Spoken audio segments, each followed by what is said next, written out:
Championship event, we have countless world-class athletes set to compete.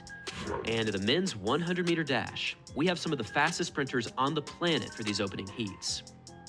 For these opening 3 100-meter races, we have Joseph Fahnbulleh from Florida, Javante Harding from North Carolina A&T, Matthew Bowling from the University of Georgia, and perhaps the favorite for this 100-meter event, Micah Williams from the University of Oregon.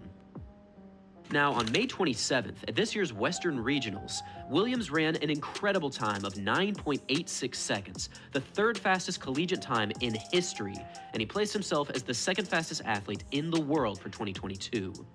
This race was pretty ridiculous, and it was quite the statement to make against other NCAA athletes. And in the very first heat of these NCAA championships, we got to see Williams compete against Joseph Fahnbulleh and Matthew Bowling from Georgia. I don't get, like, is it 3 heats or 2 heats? Because why is all these niggas in the same heat? Is it top 2 or top 3 that place? Like, you got the most talked about 2 people with the fastest nigga. Like, is Matthew and Joseph's 200s? They probably colder at the 200s, huh? Yeah. Now, this opening race had some serious weight to it, but who would come out on top, and who would ultimately qualify into Friday's 100-meter finals? After a fair start, it was Micah Williams who took off like a bullet, and over the final 50 meters, Joseph Fahnbulleh from Florida closed the gap a little bit. How the fuck did that nigga take After a fair start, it was Micah Williams who took off like a bullet, and over the final 50 meters, Joseph Fahnbulleh from Florida closed the gap a little bit, but there was nobody that was going to catch Williams, as he won this opening heat and like a bullet to it. But who would come out on top, and who would ultimately qualify into Friday's 100-meter finals? Lane 6.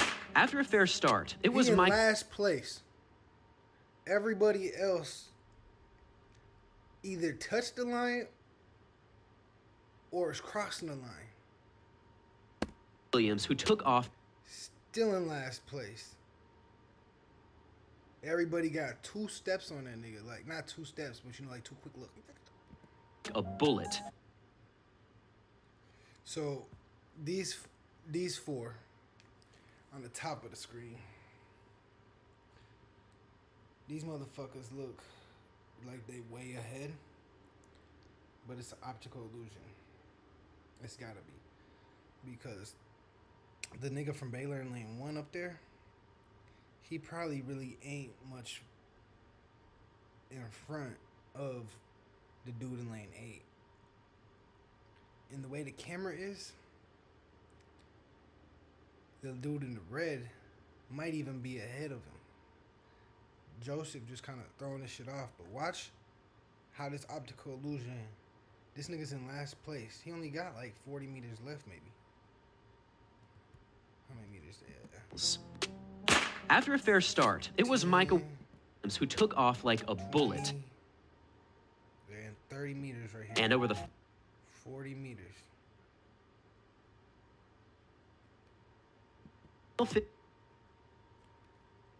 Meter. I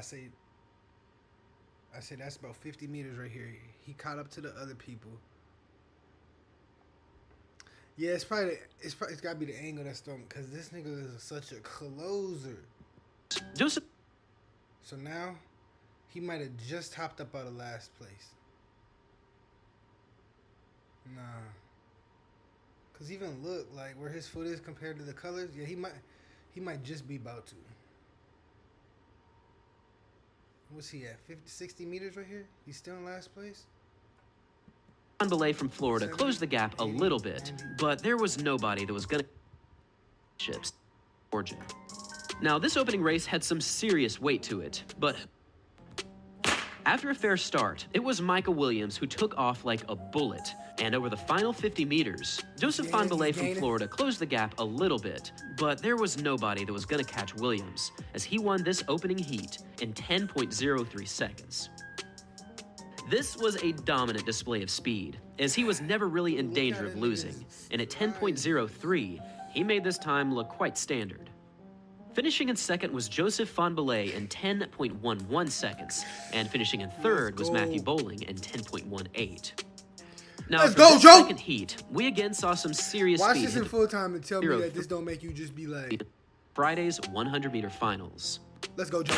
After a fair start, it was Michael Williams who took off like a bullet, and over the final 50 meters, Joseph Fahnbulleh from Florida Let's go, closed Joe! the gap a little bit, but there was nobody that was going to catch Let's go, Williams Joe! as he won this opening heat in Ooh, if that shit 10.03 was a 110 meter seconds. dash, that nigga would have been done. This was a dominant display of speed, as he was never really in danger of losing, and at 10.03, he made this time look quite standard.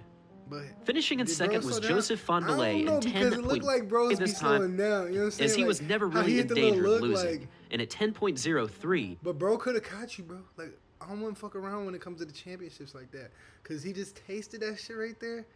He tasted that shit. That shit literally pulled Joseph Fahnbulleh forward a little bit. You could see at the end, he's like, look how Matthew Bowen is like leaning. Joseph Fahnbulleh's like, I was just there. Like, I just got my timing right for the 100 meters. He's got to be still new to this. He's still just learning this timing. He's like, okay, if I come out quicker, I have enough stamina, because he's like jogging through, not even like, everybody else is already leaning. Joseph's just like, I was just getting up to speed. I'm like slowing down. This shit crazy. This nigga is about to be one of the fastest people ever to live. If once he works on his start, dominant display of speed. and people been telling him that forever, but nobody's telling him how to work on his start. Like his start probably getting better shit, but like, you know, link up, bro. I give you some tips on how to get your start right, bro. Fastest start in the nation, bro. It Look at the stride.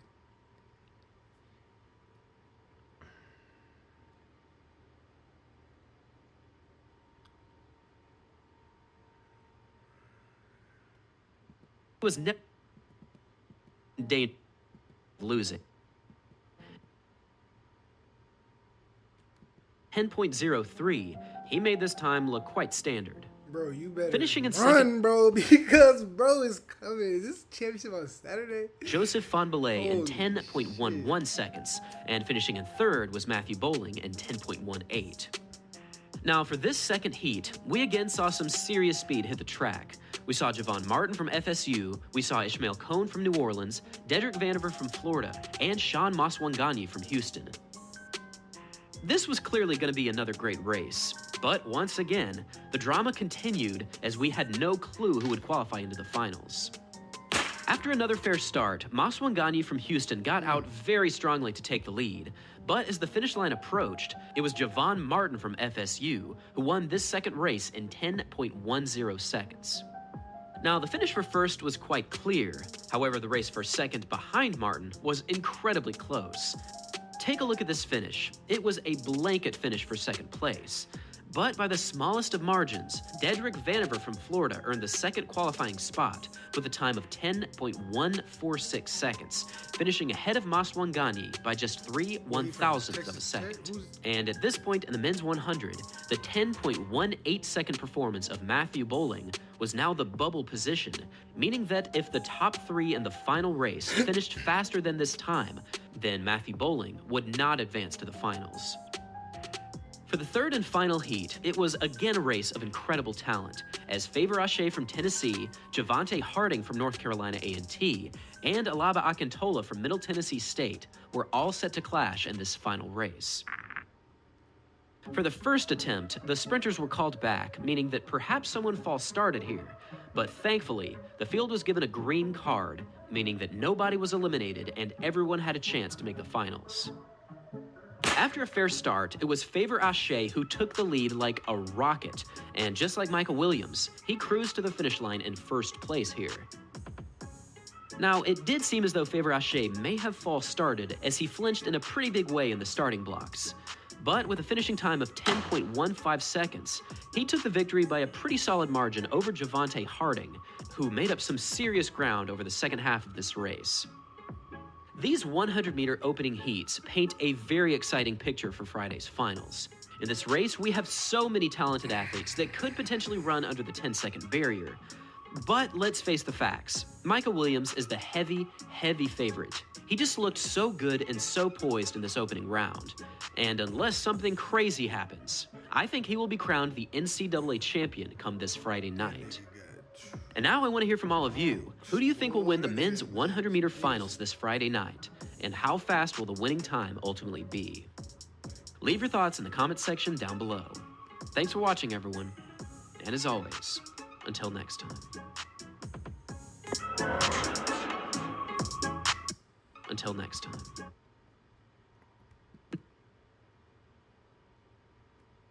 Below.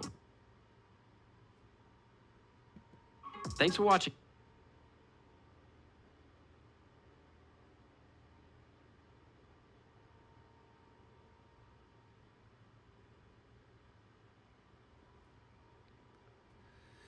Now, why are you running with all that extra shit on? Everyone. And as like sunglasses, necklace. Until next time. Yeah, shin guards. If you do that.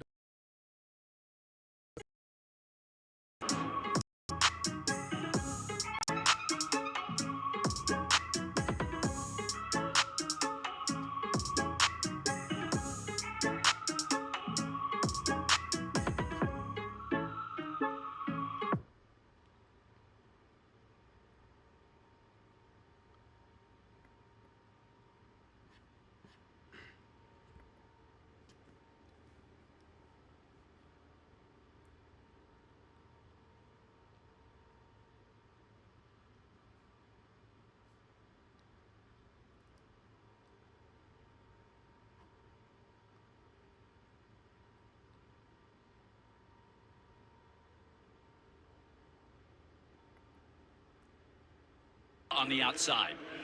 Well, Florida on the outside running blind there. Good pass. The second leg there, but clear on the outside. Tough place to run a relay. Florida moving well. There's not a lot of movement in the middle. Finishers automatically qualifying to Friday. Out, but got to be safe with the. And it looks like Tech then. Here comes Virginia Tech. Virginia Tech is going to win this. No, on the inside, lane 4 and lane 9, very close between TCU and Florida. Fast close by Joseph Fonbele, which doesn't surprise us. We've been watching him do it all year. 38-94. They just nipped TCU by 100. And then Virginia Tech also breaking 39. Virginia Tech is going to want to run all out, but got to be safe with these baton passes.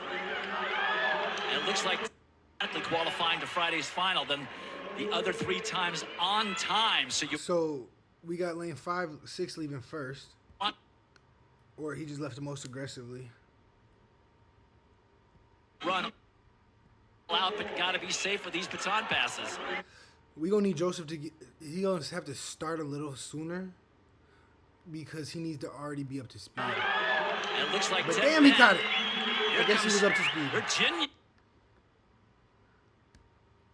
3 times on time, so you want to run all out, but got to be Watch safe this with these nigga. baton Once he passes. grabs it, you can't really tell, but let's just wait.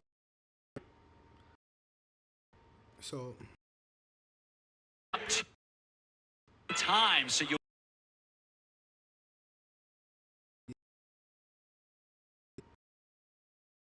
So you want to run all out, but got to be safe with these baton passes. he got the yellow. Bro at the yellow, bro at the yellow, bro still not at the yellow. Bro at the yellow, 1, 2, 3, 4, 5.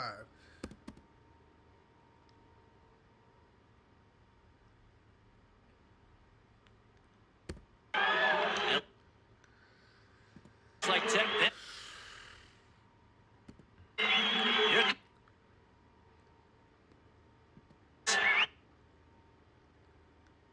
Virginia Tech. Virginia Tech is going to win this. No, on the inside, lane 4 and lane 9, very close between TCU and Florida. Fast close by 4 and lane. Virginia Tech. Virginia Tech is going to win this. No, on the inside, lane 4 and lane 9, very close between TCU and Florida. Fast close by Joseph Fonbele, which doesn't surprise us. We've been watching him do it all year. 38-94. They just nipped TCU by 100th. And then Virginia Tech also breaking 39.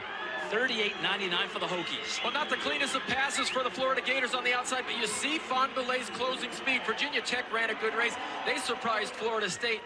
at the ACC Championship, so no surprise that they were running well here. And Daryl Anderson's TCU Horned Frogs, always a factor in the 4x1.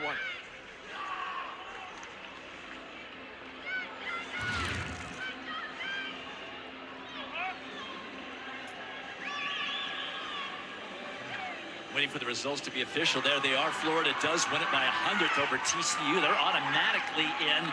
Virginia Tech at 38-99. Got to be feeling good, but they got to survive 2 more heats to see what those guys do.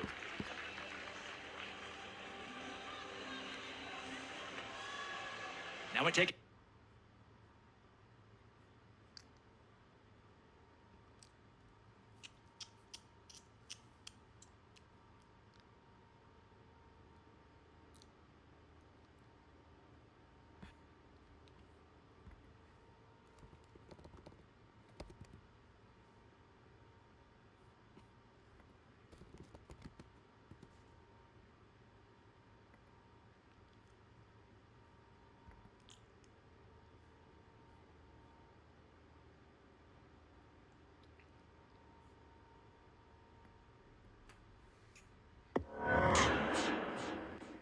In the 2022 American Track League Invite in Nashville, Tennessee, we saw the long-awaited return of last year's Olympic champion in the women's 400-meter hurdles, Sydney McLaughlin of the United States.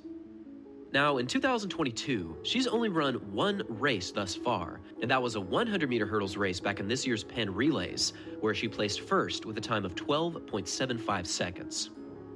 This was a very solid start to her season, but she still has yet to run a single 400 hurdles race since last year's Olympic Games. So given that this was her season opener in this event, the odds of her running a very quick time were quite low.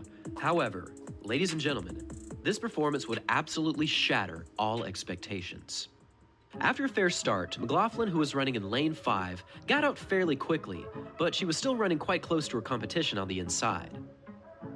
After a solid opening 200 meters, McLaughlin officially started to pull away, and from this point forward, there was nobody in the world that could catch her. Despite stutter-stepping twice down the home stretch, McLaughlin's lead only continued to grow, and with a massive victory here, she won this race with a world-leading time of 51.61 seconds, which, ladies and gentlemen, is not only more than 2 seconds faster than the previous world lead, but this is the 3rd fastest performance in 400 hurdles history. This was her season opener, and she clearly did not execute this race to her maximum potential, and yet she achieved one of the greatest performances of all time.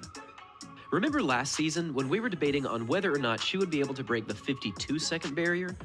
Well, after this performance, I think this conversation needs to move down to the 51-second barrier, because this effortless race was absolutely stunning.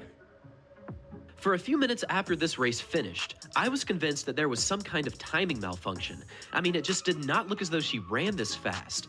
But very soon after, it was official that she had run a 51.61. The only 2 times in history that were faster than this race come from last year's Olympic Games, where both McLaughlin and Dalila Muhammad ran times of 51.46 and 51.58 seconds. Combined with maximum preparation, incredible competition, and the biggest possible stage in athletics, McLaughlin's current world record is just barely faster than what she just did in this race. So I can only imagine what's in store for McLaughlin this season. And again, I think it is entirely possible that she will be able to break the 51-second barrier in 2022. And now I'll pass the question off to you guys. After seeing this race, how fast do you think McLaughlin can run this season? And is there anybody that can challenge her come the World Championships? Leave your thoughts in the comment section down below. Thanks for watching, everyone. And as always, until next time.